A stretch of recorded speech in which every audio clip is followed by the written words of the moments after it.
Here are two pictures for you, Lightning McQueen and the Prince of all Saiyans Vegeta. So what is similar in both of them? The answer is that they probably know what is required for a change, for improvement.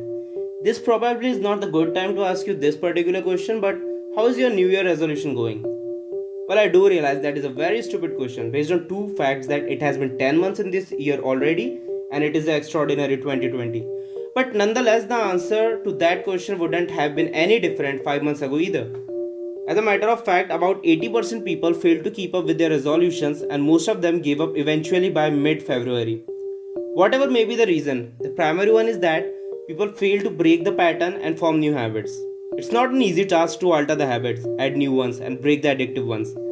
It requires a systematic approach, but before that, there should be a mindset, a belief on which the whole process rests. And that mindset is brought to us by James Clear's book Atomic Habit. There is a section in the book that talks about two people trying to quit smoking. Imagine two people resisting a cigarette. When offered a smoke, the first person says, "No thanks, I'm trying to quit." It sounds like a reasonable response, but this person still believes they're a smoker who is trying to be something else. They are hoping their behavior will change while carrying around the same beliefs that he is still a smoker. The second person declines by saying, "No thanks, I'm not a smoker." It's a small difference, but this statement signals a shift in identity. Smoking was part of their former life, not their current one. They no longer identify themselves as someone who smokes. That is the mindset required to adopt new habits. Most people don't even consider identity change when they set out to improve. They just think, "I want to achieve this and for it I have to do that."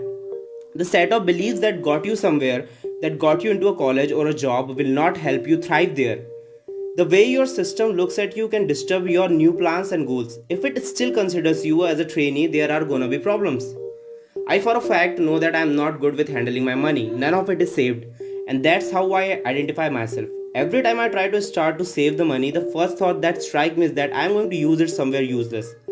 So I have to start considering myself as someone who saves because my old beliefs influences me to spend while the reconstructed one might help me to save. Consider your former identity as a mental barrier to improvement.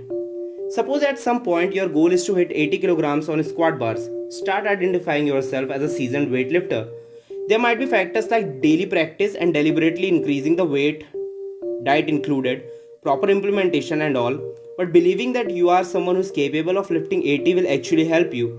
So it simply is already adapt the identity that you want to achieve.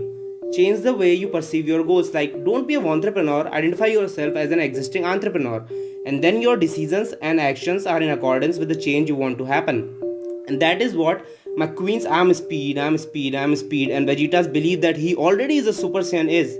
A proper mindset for the change indeed.